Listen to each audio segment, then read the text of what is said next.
Good morning students. कैसे हैं आप? उम्मीद करता हूं आप सकुशल होंगे। अभी स्टूडेंट्स आपका एग्ज़ाम हुआ, टेस्ट हुआ। उस टेस्ट में आप सबने पार्टिसिपेट किया और उसी टेस्ट का टेस्ट पेपर आज हम सॉल्व कराने चल रहे हैं। तो चलिए देखते हैं। बहुत ज़्यादा देर ना करते हुए हम शुरू करते हैं, नहीं तो वीडियो काफ़ी लंबा हो जाएगा। तो हम स्टार्ट करते हैं। फर्स्ट क्वेश्चन आपका था जैव विविधता का प्रमुख कारण है। तो जैव विविधता का प्रमुख कारण जो है वो परिवर्तनशीलता और जटिलता दोनों है, क्योंकि जब परिवर्तनशील जलवायु होगी या परिवर्तनशील कोई भी चीज़ होगा तो जाहिर सी बात है कि वहाँ पे विविधता देखने को मिलेगी।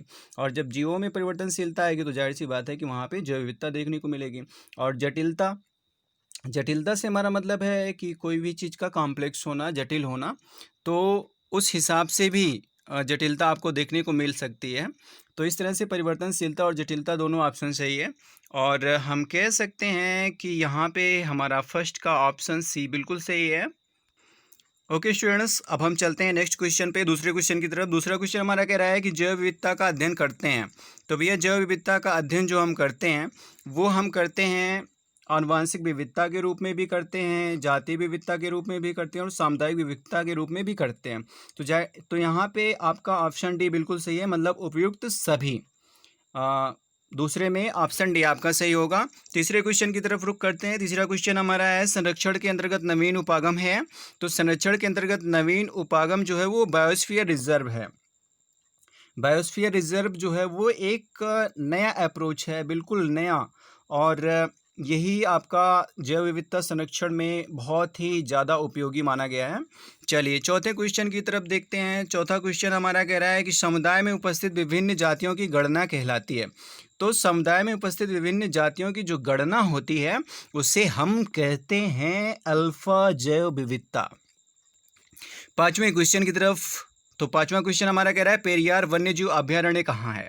तो पेरियार वन्यजीव अभयारण्य जो है वो इडुक्की में पड़ता है। इडुक्की आपका केरल में पड़ता है। केरल में, मतलब कहने का मतलब है कि ये स्थान का नाम दे दिया है केरल के इडुक्की, लेकिन अगर स्टेट का नाम पूछा जाएगा तो वहाँ पे आप केरल को टिक करेंगे अगर केरल ऑप्शन में होगा तो। छठा क्वेश्चन देखते हैं। छठा क्वेश्चन है रेड डाटा बुक जारी करती है। रेड डाटा बुक कौन जारी करता है? बहुत ही बेहतर ढंग से आपको बताया गया था। तो रेड डाटा बुक जारी करता है आपका IUCN। IUCN जारी करता है रेड डाटा बुक। चलिए सातवें क्वेश्चन पे चलते हैं। सातवां क्वेश्चन हमारा है हमारे देश में अभयारण्यों की कुल संख्या है। तो हमारे देश में अभयारण्यों की कुल संख्या 515 है। ऑप्शन बी सही है, सातवें में बिल्कुल सही है। फिर आठवें क्वेश्चन को देखते हैं। आठवां क्वेश्चन हमारा क्या कहता है? आठवां क्वेश्चन कह रहा है हमारे देश में जैव मंडल आरक्षित क्षेत्रों की संख्या है। तो हमारे देश में जो जैव मंडल आरक्षित क्षेत्र हैं उनकी संख्या की अगर बात की जाती है तो उनकी संख्या 17 बताई गई है। ये पिछले टेस्ट पेपर में भी आपको दिया गया था। तो आठवें में आपका ऑप्शन बी बिल्कुल सही है।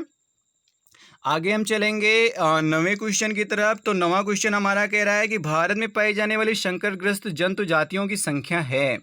तो नवे क्वेश्चन में आपका ऑप्शन सी सही होगा। लगभग 172 जो जीव जातियां हैं, जंतु जातियां हैं, वो आपकी संकटग्रस्त जंतु जातियों में रखी गई हैं। मतलब कि नवे में आपका ऑप्शन सी सही है। 10वां क्वेश्चन देखते हैं दोस्तों। तो 10वां क्वेश्चन हमारा कह रहा है संसार में उपस्थित तप्त स्थलों की संख्या। जो आपको हॉट स्पॉट बताया गया है वही तप्त स्थल है। तो 10वें क्वेश्चन में आपका सही है ऑप्शन सी, मतलब कि 34 हॉट स्पॉट हैं पूरे वर्ल्ड में। 11वें क्वेश्चन को देखते हैं। 11वां क्वेश्चन कह रहा है भारत में उपस्थित तप्त स्थलों की संख्या। वो तो पूरे वर्ल्ड की बात की गई अभी पिछले क्वेश्चन में, लेकिन इस क्वेश्चन में कह रहा है कि भारत में उपस्थित तप्त स्थलों की संख्या।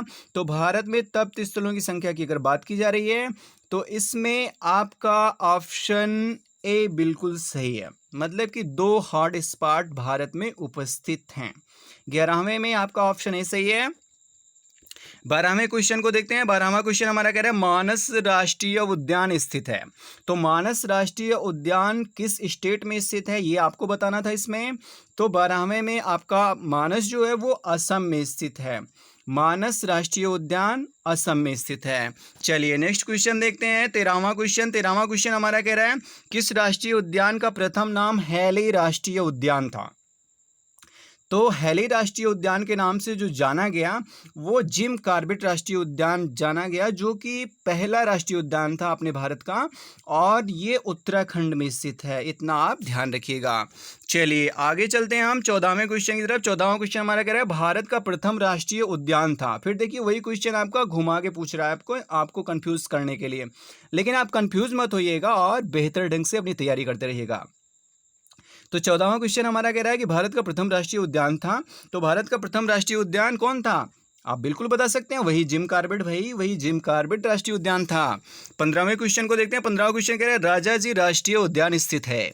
तो राजाजी राष्ट्रीय उद्यान कहाँ स्थित है? आप बिल्कुल बता सकते हैं भैया। राजाजी राष्ट्रीय उद्यान जो स्थित है वो है आपका उत्तराखंड में। मीन्स 15वां में आपका ऑप्शन ए बिल्कुल सही है। 16वें क्वेश्चन की बात करते हैं। तो 16वां क्वेश्चन हमारा कह रहा है कि राष्ट्रीय वन्यजीव संरक्षण अधिनियम किस सन में पारित किया गया? तो राष्ट्रीय वन्यजीव संरक्षण अधिनियम जो पारित किया गया वो आपका 1972 में पारित किया गया। 1972 मीन्स 16वें में आपका ऑप्शन बी सही है। 17वें क्वेश्चन पे चलते हैं। निम्नलिखित उत्तर प्रदेश का राज्य पक्षी कौन है? मतलब निम्नलिखित में से थोड़ा सा मिस हो गया है। निम्नलिखित में से उत्तर प्रदेश का राज्य पक्षी मतलब राजकीय पक्षी कौन सा है? तो राजकीय पक्षी के बारे में आप बिल्कुल जानते होंगे क्योंकि आप यूपी में रहने वाले हैं, इसलिए आपको बिल्कुल जानना ही चाहिए। तो 17वें क्वेश्चन में आपका सही ऑप्शन भी सारस। सारस राज्य पक्षी है, राजकीय पक्षी है, जो कि उत्तर प्रदेश का है। मतलब उत्तर प्रदेश का राजकीय पक्षी है। अब अगर हम बात करें अदर स्टेट की, तो अलग अलग स्टेट के राजकीय पक्षी जो होते हैं या राजकीय पशु जो होते हैं वो अलग अलग होते हैं, लेकिन हम उत्तर प्रदेश में रहते हैं तो उत्तर प्रदेश में जानकारी हमको रहनी चाहिए। चलिए 18वें क्वेश्चन को देखते हैं। 18वां क्वेश्चन हमारा निम्नलिखित में से कौन सा भारतीय जैव विविधता तप्त स्थल नहीं है? तो जैव विविधता तप्त स्थल मतलब कि जैव विविधता हॉट स्पॉट कौन सा भारतीय नहीं है? ठीक है, तो भारतीय जैव विविधता हॉट स्पॉट, अब जैसे देखो आपका इंडो बर्मा लगभग इंडिया में ही है, पूर्वी हिमालय भी इंडिया में है, पश्चिमी घाट भी इंडिया में आता है। तो अब यहाँ पे डी जो है मेडागास्कर एवं हिंद महासागर द्वीप, ये भारतीय जैव विविधता का हॉटस्पॉट बिल्कुल नहीं है। तो 18वें में आपका ऑप्शन डी सही होगा। चलिए 19वें क्वेश्चन की तरफ चलते हैं। 19वां क्वेश्चन हमारा करें निम्नलिखित में से कौन सा भारत का राष्ट्रीय पशु है? तो ये तो आप बिल्कुल जानते होंगे, इसमें कोई दो राय नहीं है, और जिसको ये नहीं पता है तो मेरे ख्याल से उसको कुछ भी नहीं पता है। तो भारत का राष्ट्रीय पशु कौन है? पता होगा आपको, अभी आप तुरंत बता दोगे। चलिए हाँ बिल्कुल, बाघ है, टाइगर है भैया, टाइगर। चलिए क्वेश्चन नंबर 20 की बात करते हैं। 20वें क्वेश्चन की, एशियाई शेरों के लिए एकमात्र प्राकृतिक वास गिर राष्ट्रीय उद्यान कहाँ पर स्थित है? देखिए 2018 में आपके बोर्ड के एग्जाम में पूछा भी गया है। तो एशियाई शेरों का एकमात्र राष्ट्रीय वास गिर राष्ट्रीय उद्यान कहाँ पर स्थित है? तो ये गिर जो है वो गुजरात में है, और गुजरात आपका राष्ट्रीय मतलब कि प्रसिद्ध है एशियाई शेरों के संरक्षण के लिए।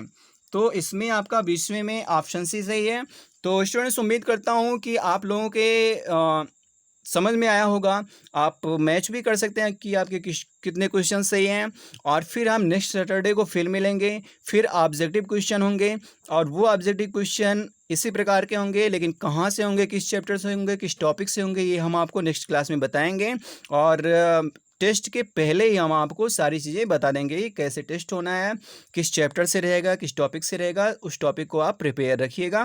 लेकिन जो भी टेस्ट होगा आपका वो ऑब्जेक्टिव टाइप का ही अभी होगा, ठीक है। उसके बाद फिर हम शॉर्ट आंसर और लॉन्ग आंसर और वेरी शॉर्ट आंसर सब प्रिपेयर कराएंगे। बस धैर्य बनाए रखिए आप। तो ठीक है दोस्तों, ओके स्टूडेंट्स, मिलते हैं हम नेक्स्ट क्लास में। तब तक के लिए थैंक यू। आप पढ़ते रहिए, मेहनत करते रहिए। ओके।